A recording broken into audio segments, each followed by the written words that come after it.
What is up, beautiful people of YouTube? Welcome back to the channel. So we're in the shop again today, finishing up the XJ. Not going to show any of that today. So the bike's running pretty good. Got two brand new tires sitting on the floor over there for it, and I should have fork seals here on Tuesday. So hopefully next week this bike will be out of my life. I really have no desire to work on Japanese cruiser slash sport bikes. I don't know what you'd call this because it's like a cruiser style of bike, but it's got a sport bike engine in it, and I just really have no desire to work on it. I'd much rather work on American motorcycles. So yeah, got a bunch of parts in for the chopper. I'll show those in a moment. And today we got this in. It's a new cart for my TIG welder. Before it was just the bottle was tucked in the corner and I was using a tool cart to put my welder on, so we finally got that in. Before we really dive into this video though, if I can get you guys to do me a huge favor, subscribe if you're not already subscribed. That way when all the new chopper content comes out, you can see it. Hit that little notification bell, give me a big thumbs up, comment below, follow us on social media. You guys know all the stuff to do.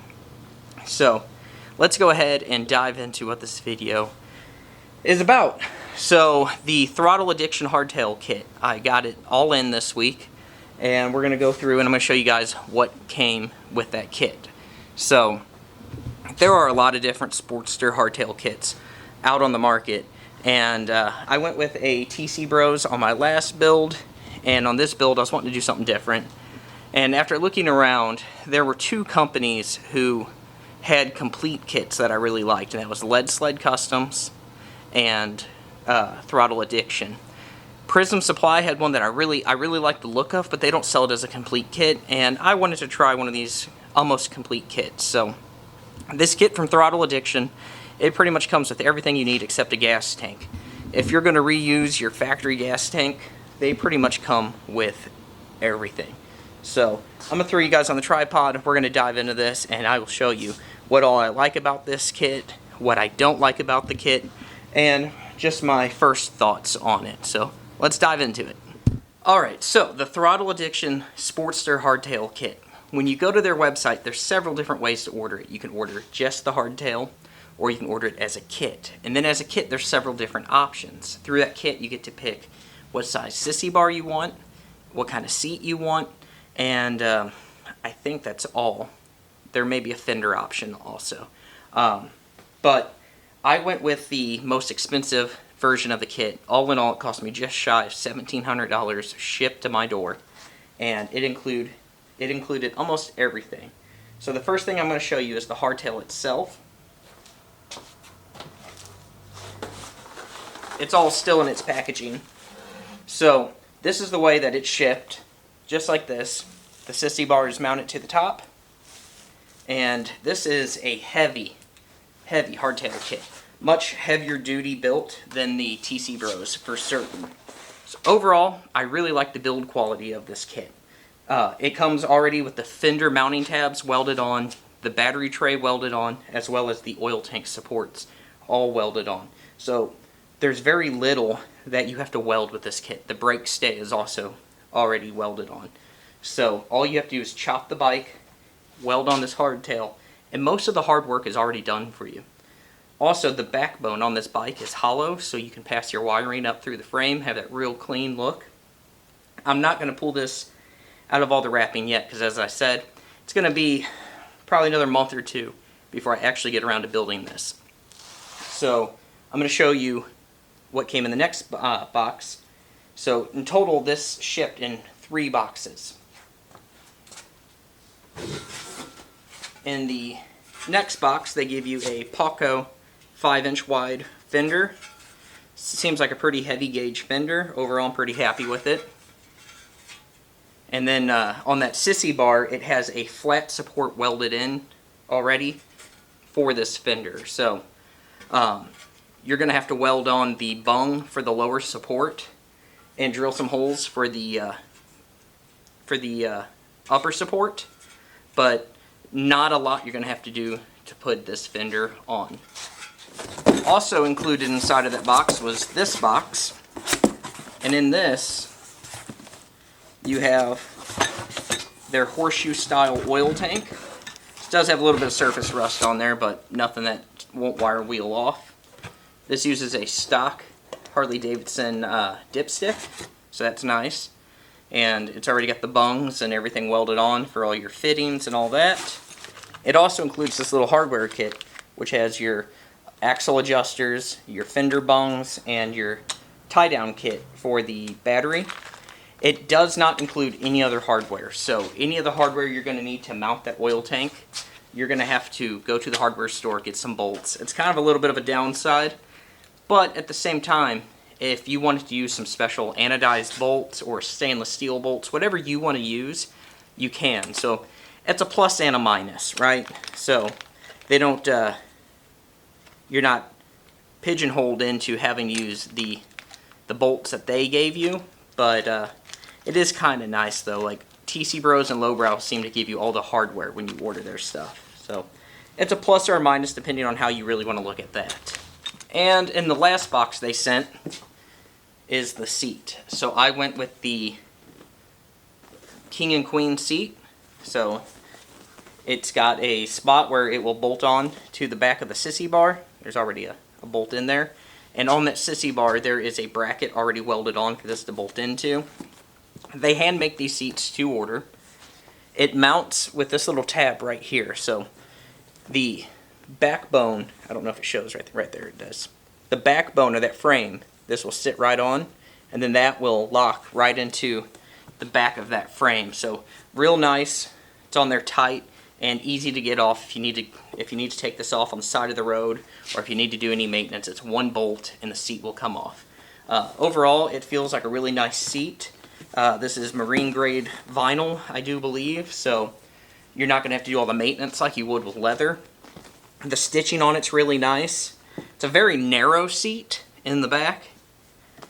And then up here, the dish is kind of small if you see my hand. But sometimes we sacrifice comfort for looks. So once I get this all assembled, I will let you guys know after a while what I think comfort-wise of the seat. But overall, I really love the look of the seat. So that's everything that comes in the kit. Overall, I'm really pleased with it. There are the two things that I don't like. And like I said, the one, it's a may be good for you, may not be good for you, and that's the lack of hardware. It's not that big of a deal, whatever. The other one is a stupid one, right? But for $1,700, you would think that they would include some kind of sticker or swag in all this, and they don't, right? So I've got parts that have come in this week from Lowbrow, TC Bros, Prism Supply, and JP Cycles, and every one of those came with stickers. I know, it's a stupid little thing. It's not really worth throwing a fit over, and that's not what I'm doing. But I'm just saying, like, we own a business, and we include stickers with every order that comes through our shop. It's almost free advertising. When you buy stickers at the scale that we do, and these companies are bigger than we are, you pay a penny a sticker, maybe 2 pennies a sticker. It costs you nearly nothing to throw it in there. It's free advertising. People are going to stick that on stuff. Other people are going to see it. I just don't get it. So, I mean, TC Bros, they'll throw in a keychain, a koozie, a bunch of stickers. They really hook you up with the swag. So, I guess I would really like to see some swag in these Throttle Addiction orders. So, that's the one thing. It's kind of a letdown because our shop fridge here, I cover in all of our stickers that come from every company we order from. So, that is what it is. There's another thing I want to show you. It is not from Throttle Addiction, though. So this right here is from Prism Supply. These guys are out of North Carolina. If you're not aware of them, you should be. They do really awesome work. A lot of the stuff they do is for like older big twins, like pan heads and shovel heads. But they have a fair amount of Sportster stuff also. So, like I said, their swag game, it's pretty on point. They give you a whole sheet of stickers. But what I bought from them was this lever right here. I don't know how well it's showing up.